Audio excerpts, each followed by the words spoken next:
क्या आपको मालूम है 7,000 प्राइवेट मेडिकल स्कूल के ग्रेजुएट बेरोजगार घूम रहे हैं। इन लोगों ने अपना ख्वाब पूरा करने के लिए 1 करोड़ से ज्यादा रुपए खर्च किए हैं और अब यही लोग नौकरी की तलाश में इधर उधर घूम रहे हैं और उनकी वो 5 साल की मेहनत किसी काम नहीं आ रही। एमबीबीएस करके 1 करोड़ रुपया लगा चुके हुए हैं, आपको उसका रिटर्न मिलने में कितना टाइम लग रहा है? इतना बच्चों को स्ट्रेस में डाला जाता है, उसका उस तरह से रिवॉर्ड नहीं मिलता। The medical system in Pakistan is in shambles। इतने बुरे हालात शायद ही कभी देखने को मिले हैं और इस साल MBBS का ख्वाब पूरा करने के लिए 1.5 लाख स्टूडेंट्स ने MDCAT का एग्जाम अटेम्प्ट किया है। इसमें से कुछ लोग अपना ख्वाब पूरा करने में कामयाब होंगे और बाकी 90% फेल होंगे। उन्हीं 90% से मैं मुखातिब होकर कहना चाहता हूँ, शायद आप ठीक रह गए। जो खूबसूरत इमेज आपको MBBS की नजर आ रही है, रियलिटी में ऐसा नहीं है। People are more in love with the idea of MBBS more than MBBS itself। आखिर क्या वजह है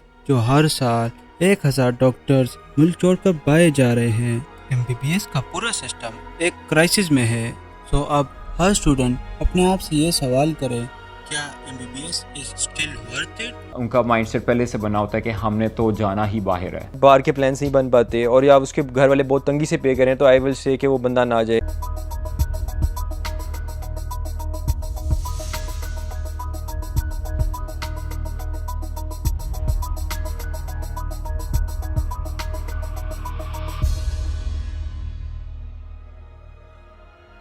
FSC पार्ट 2 का एग्जाम देते ही आपको प्रेशर कुकर में डाला जाता है। इस दौरान स्टूडेंट के माइंड में सिर्फ एक ही क्वेश्चन आता है, या MBBS में दाखला या अपना फ्यूचर ख़त्म। सीट्स नहीं है आगे, ठीक है, ऑल्टरनेटिव कैरियर्स नहीं है लोगों के पास, गवर्नमेंट फैसिलिटेट नहीं करती। लोग 88-89% मार्क्स ले के भी, I think so that's very high percentage of marks, उसके बाद भी जो है वो फोर्सली स्टेट जो है वो उन्हें फोर्स करती है कि वो प्राइवेट MBBS करें, जहाँ पर उनका भी करंटली जो है वो 1.4 करोड़ से 1.6 करोड़ तक लग रहा है। काफ़ी स्ट्रेसफुल टेस्ट है ये, ठीक है, और इसमें जितनी कह लें कि बच्चे मेहनत पुटअप करते हैं और जितना बच्चों को स्ट्रेस में डाला जाता है उसका उस तरह से रिवॉर्ड नहीं मिलता। ज्यादातर लोगों का जो है, जो मैंने बहुत ज्यादा अपने सर्कल के अंदर देखा ना, स्पेशली जब मैं MDCAT की क्लासेस ले रहा था, because I was going to an academy जो MDCAT की तैयारी करवाती थी ना, उनको प्यार है इस चीज से कि भाई जो फाइनेंशियल फ्रीडम उन्हें मेडिसिन के थ्रू मिल रहा है, not the actual act of practising medicine. एक मैंने ये चीज सबसे ज्यादा नोटिस किया।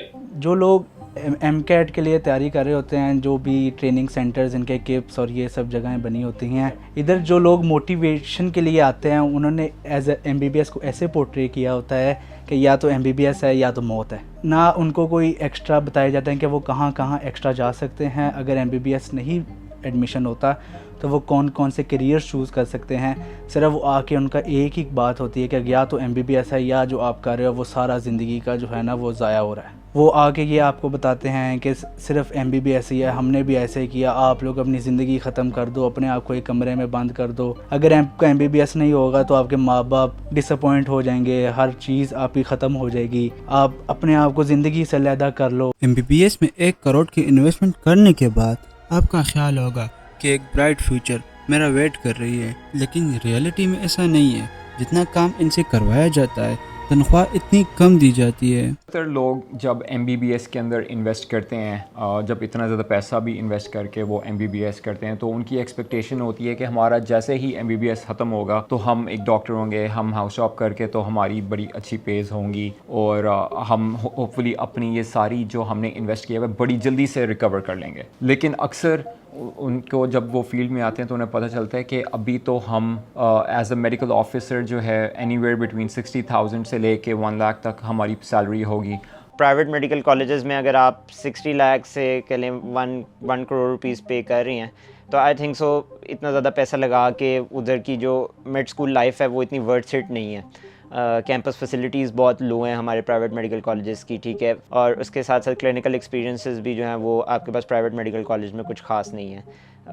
इसके साथ साथ फ्यूचर के लिए कोई गाइडलाइन नहीं है। अगर आप 1 करोड़ रुपीज़ दे रहे हैं कॉलेज को, वो आपको कुछ ना कुछ तो अपने फ्यूचर के लिए ग्रूम करना चाहिए, मगर ये बच्चे जो हैं वो अपने ओन पे सब कुछ कर रहे हैं और कोई ये चीज़ नहीं है कि कॉलेज की तरफ से कोई पर्टिकुलर गाइडेंस हो या पर्टिकुलर प्लेटफॉर्म्स हो जिनको यूज़ करके जो है वो बच्चे कहीं ना कहीं जो है वो अपने कनेक्शंस बिल्ड कर सकें। See this from a point of view of investing into a business. अगर आप 1 करोड़ रुपया एक बिजनेस के अंदर यानी अपने आप के अंदर इन्वेस्ट कर रहे हैं, are you getting that return on investment on a short enough time frame? मतलब आप तो 5 साल जो है वो मेडिसिन पढ़ के 5 साल एमबीबीएस करके 1 करोड़ रुपया लगा चुके हुए हैं, आपको उसका रिटर्न मिलने में कितना टाइम लग रहा है? कि आप जब हाउस जॉब कर रहे हैं तो आपने मुझे बताया 67,000 रुपए एक हाउस जॉब करने वाले हाउस ऑफिसर की तनख्वाह है, उससे जो है वो क्या ही निकल जाएगा, सही है।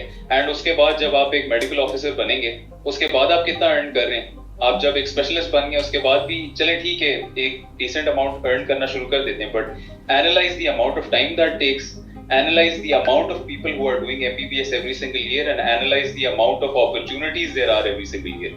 The second ratio becomes smaller and smaller every year, and the amount of people who do MBBS every single year increases and increases and increases. Specialisation start कर देते हैं तो उसके अंदर भी हमारी ट्रेनिंग के दौरान हमारी पे जो है वो एनीवेयर बिटवीन 70,000 to 1.5 लाख इस तरह करके पेज होंगी। तो ऐसा जिन लोगों ने अब आजकल जो ट्रेंड चल रहा है कि करोड़ से भी ज़्यादा का MBBS हो रहा है, तो उतनी जब अमाउंट इन्वेस्ट की होती है तो उसको रिकवर करते हुए it takes them much longer than they expected. क्या अब इस मुल्क की हालत इतनी बिगड़ गई है कि हर डॉक्टर को मुल्क छोड़कर भागने की पड़ी है?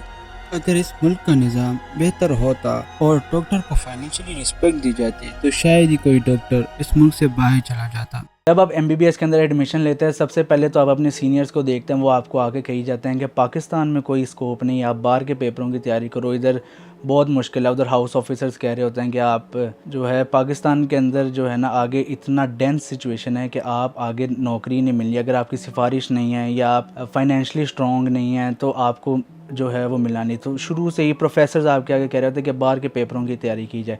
अब एक बच्चा जो 1 करोड़ रुपया या जिसके माँ बाप 1 करोड़ रुपया लगा कर उसको प्राइवेट MBBS करवा रहे हैं, फिर वो आगे प्लैब और USMLE का सोचता है तो उसके लिए उसको फिर 60-70 लाख रुपया लगाना पड़ता है, यानी 1.5-2 करोड़ रुपये का। फिर उसको 4 साल USA में जाके 4 साल और रेजिडेंसी करनी पड़ती है, और उसके अंदर आपको अगर पैसे इतने मिल भी जाते हैं तो उसके बाद आपको बहुत ज़्यादा जंप लगती है, स्पेशली इन द US, कि आपको बहुत ज़्यादा पैसे मिलना शुरू हो जाते हैं। लेकिन उसके लिए आपको कम से कम 10 साल 11 साल आपको फाइनेंशियली स्टेबल होने में इजीली लग जाते हैं। A lot of doctors are planning to go abroad, और आप देख रहे होंगे, आपको खबरों में भी आ रहे होंगे कि हर साल एक खास नंबर ऑफ़ डॉक्टर्स जो हैं वो America, UK, Australia, the middle east, in countries में जाकर तो सेटल हो रहे हैं। अब इसकी मेन वजह यही है कि इन डॉक्टर्स को एक प्रॉपर स्पेशलाइजेशन ट्रेनिंग भी नहीं मिल रही, और अगर मिल रही है तो वो एक बहुत ही लो पे स्टैंडर्ड के साथ मिल रही है। वेयर एज़ जब ये ही डॉक्टर्स उन मुल्कों में जाते हैं तो उनकी सैलरीज़ भी बेहतर होती हैं, उनकी ट्रेनिंग की क्वालिटी भी बेहतर होती है, और उनकी ओवरऑल क्वालिटी ऑफ लाइफ भी बेहतर हो जाती है, जिसकी वजह से ज़्यादातर डॉक्टर्स, और आजकल तो एज सून एज बच्चे MBBS के अंदर जाते हैं तो उनका माइंडसेट पहले से बना होता है कि हमने तो जाना ही बाहर है। तो हमारे पॉलिसी मेकर्स को ये सोचना चाहिए कि अगर इस तरह करके सारे मेडिकल स्टूडेंट्स का यही माइंडसेट होगा और सारे अच्छे डॉक्टर्स जो हैं वो मुल्क छोड़ के चले जाएंगे, तो इनके पास एक बहुत ही सब स्टैंडर्ड सा हेल्थ केयर पीछे पाकिस्तान में रह जाएगा। और यही डॉक्टर्स जब बाहर जाते हैं तो they are world renowned specialist in their particular field. Post house job वाला जो एक्सपीरियंस है उसमें आपको ट्रेनिंग्स नहीं मिलती पाकिस्तान में। अगर आपके पास सिफारिश है तो आपको ट्रेनिंग मिलेगी, अगर आपके पास जो हैं वो कनेक्शंस हैं तो आपको ट्रेनिंग मिलेगी। और अगर आप फ़ॉरेन के लिए अप्लाई करते हैं, ठीक है, for example you are taking a US और UK पाथवे, तो आपके पास एक अच्छा अमाउंट ऑफ कैपिटल होना चाहिए, ठीक है। But it is so unfair that through out the years government ने जो है वो कोई बच्चों को फैसिलिटेट करने के लिए कोई ऐसा कदम नहीं उठाया। लाइक आज से 10 साल पहले भी 3400 सीटें थी गवर्नमेंट मेडिकल कॉलेजेस की, आज भी 3400 सीटें हैं, और मोस्ट प्रॉब्ली नेक्स्ट 5 ईयर्स या नेक्स्ट 10 ईयर्स में भी उतनी ही सीट्स रहेंगी। हालांकि मेडिकल की जो तालीम है ये एक मेरे ख्याल से सोसाइटी की कांस्टेंट नीड है, और गवर्नमेंट अगर चाहे गवर्नमेंट फंड स्पेंड करे इस पे तो हम इस नंबर को काफ़ी ऊपर लेके जा सकते हैं, और अल्टीमेटली हम बच्चों को किसी ना किसी तरह से कुछ स्ट्रेस से जो है वो रिलीफ दिला सकते हैं। इनमें से कुछ ऐसे भी लोग होते हैं जिसको घर वालों ने मजबूरन MBBS पर लगाया होता है ताकि अच्छा रिश्ता मिले, खानदान की रिस्पेक्ट बढ़े। लेकिन जब वही डॉक्टर ग्रेजुएट होते हैं और मुल्क की इस निज़ाम को देखते हैं तो वो चुपचाप करके इस फील्ड से बाहर निकल जाते हैं। प्राइवेट एमबीबीएस की तरफ जाना चाहिए नहीं। 1.5 करोड़ पे से गेम शुरू होती है, सीधी बात है। 1.5 करोड़ से 2 करोड़ तक की गेम जाती है, और उसके बाद अगर खुदा ना खास्ता बच्चा पढ़ नहीं पाता, बच्चे के स्कोर्स अच्छे नहीं आते, बाहर के प्लान्स नहीं बन पाते, और या उसके घर वाले बहुत तंगी से पे करें, तो आई विल से कि वो बंदा ना जाए, क्योंकि हर बंदे को अपनी कैपेबिलिटी का पता होता है कि वो आगे कर सकता है या नहीं कर सकता, ठीक है ना। बहुत से बच्चे होते हैं जो वालिदैन के कहने पर ज़बरदस्ती, बेशक पैसा भी होता है उनके पास, उनको डाल देते हैं, और इन द एंड वो अपने अच्छा स्कोर नहीं कर पाते, बस प्रेशर में होते हैं घर वालों के। अगर कोई इन्वेस्ट करे किसी बिजनेस में, अगर उसे मकसद ही खाली पैसा कमाना है, तो वो ज़ाहिर बात है कि वो ऑब्वियसली एमबीबीएस को चूज़ है, क्योंकि एमबीबीएस बहुत ज़्यादा मेहनत मांगता है। हमारे माँ बाप जो है ना, उनकी नीयतें हमेशा साफ होती हैं, लेकिन एट द सेम टाइम ना हमारे माँ बाप हमें एडवाइस दे रहे होते हैं अपने जमाने के हिसाब से। No parent can be 100% perfect parent. जब आप ये जो बच्चे हैं ना, जब ये पेरेंट्स बनेंगे ना, ये भी अपनी तरफ से 100% परफेक्ट पेरेंट बनने की कोशिश करेंगे, लेकिन they will fail every single day, क्योंकि वो भी अपने बच्चों को एडवाइस अपने लाइफ एक्सपीरियंस और अपनी जनरेशन के हिसाब से दे रहे होंगे। वो चाहते हैं कि हमारा बच्चा जो है वो सिक्योर रहे। आपको भी पता है कि अपनी 20s के अंदर जितना ज्यादा आप रिस्क ले सकते हैं, वो आप लाइफ में बाद में नहीं ले सकते, उसकी फिर रिपरकशंस होंगी। You will have a family to feed, but right now the amount of risk you can take outweighs the amount of risk you can take in any other age. उसके बाद उनको ये नहीं बताया जाता कि आपके एमबीबीएस में आपको कौन कौन सी मुश्किलात फेस करनी पड़ सकती है। अगर कोई बंदा अपने माँ बाप के प्रेशर में या सोसाइटी के प्रेशर के अंदर एक दफ़ा एमबीबीएस में आ भी गया है, तो हमारे साथ कई बच्चे हैं जो नहीं कोप अप कर सकते उस स्ट्रेस के साथ, अगर उनको उस चीज़ का शौक़ नहीं है। वो बीच में उनको डिग्री छोड़नी पड़ जाती है, उनकी सप्लियाँ लगना शुरू हो जाती है, उनको स्ट्रेस आना शुरू हो जाता है। कई दफ़ा वो अटेंडेंस को नहीं पूरा कर सकते, उनके एडमिशन रुकना शुरू हो जाते हैं। इस वजह से अगर आपका बिल्कुल पैशन है एमबीबीएस में आने का, तो फिर ही आप एमबीबीएस में। स्टार्ट में बेशक थोड़ी डिफ़िकल्टी हर एक चीज़ में आ जाएगी। आप कोई बिज़नेस भी स्टार्ट करते हो, पहले दिन में हर चीज़ ग्रो नहीं करती, उसको भी 4-5 साल लगते हैं ग्रो कराने में। इसी तरह अगर आप कोई भी काम करते हो, आप इंजीनियरिंग में जाते हो, अगर आप इंजीनियरिंग 4 साल की करते हैं, तो उसके बाद 2 साल की आपको पहले वर्क एक्सपीरियंस चाहिए होता है। उसमें भी अगर आपको स्टार्टिंग पे 2 लाख लगती है, लेकिन एमबीबीएस में होता है कि अगर आपने 4 साल ट्रेनिंग किया, उसके बाद अगर 1-2 साल की अगर आपका प्रैक्टिस बन जाए, उसके बाद के बहुत अच्छे जंप्स होते हैं। आप लाखों में भी खेल सकते हो, लेकिन ऑल डिपेंड्स अपॉन यू, आप कितना स्किल करते हो और अपने कितने प्रोफेशन के साथ सच्चे हो। If you aren't able to crack the MCAT, it's not the end of the world. There are many multiple other fields. लोग बहुत सी अच्छे लोग जो हैं वो दूसरी फील्ड्स में जाके बहुत ज़्यादा करियर में एक्सेल कर चुके हैं अभी तक, और मेरे ख्याल से मेडिकल में जाके जो है वो ज़्यादा आपके पास स्ट्रगल है एज़ कम्पेयर टू बाकी फील्ड्स। और मेडिकल में अगर आपने आना है तो don't come for the sake of fashion और आपके पेरेंट्स फोर्स कर रहे हैं। अगर आपने आना है तो अपने प्योर पैशन की वजह से आएँ, otherwise you weren't able to do justice with your profession. I can testify for that कि यार इतना टाइम होता है, for sure होता है। I think अगर आप अपने दिन के अंदर MBBS स्टूडेंट होते हुए नॉर्मल रूटीन के अंदर दिन में 2 घंटे, दिन में 1 घंटा भी दे रहे हैं ना, तो I think you can be a very competent student अगर आपका attention span है। मसला आजकल ये नहीं है कि MBBS स्टूडेंट्स के पास टाइम नहीं है, मसला आजकल ये है कि हर स्टूडेंट का attention span non-existent है।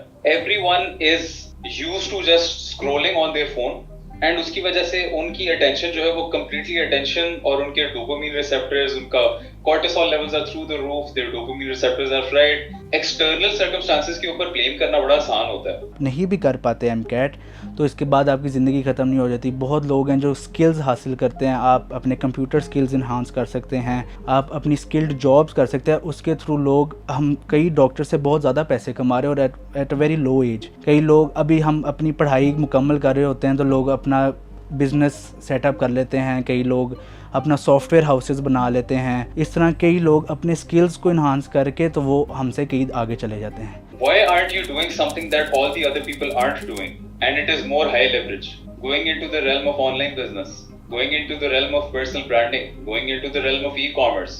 These are very big opportunities जो बहुत ज़्यादा high leverage हैं। जो for example, अगर आप MBBS के रूट में जाते हैं तो जितने ज़्यादा पैसे आप लोग on a monthly basis 10, 15, 20 साल बाद कमा रहे होंगे, वो इस realm में 3-4 साल बाद अच्छे फोकस के साथ इसके ऊपर फोकस करने के बाद आप उससे ज़्यादा अर्न कर रहे होंगे। You wanted financial freedom. Medicine is going to give you financial freedom after 15 years, but it's not going to give you time freedom. It's not going to give you location freedom. But if you delve into the realm of online business, it is going to give you all three. मैं आपको ये नहीं कह रहा कि अगर आपका MBBS का शौक है तो आप उसे completely abandon कर दें, लेकिन अगर आप MBBS पे इतना ज़्यादा रिलायंट है ना कि अगर आपका MCAT का रिजल्ट इतना अच्छा नहीं आता तो आप बस सारा कुछ छोड़ के जो है वो बैठ जाएंगे डिप्रेशन में, तो आप फिर MBBS के गुलाम हैं। इस वीडियो को अपने मेडिकल स्टूडेंट्स और डॉक्टर के साथ जरूर शेयर कीजिए। एंड हाँ, if you want the dark reality of MD CAT, then click on this video.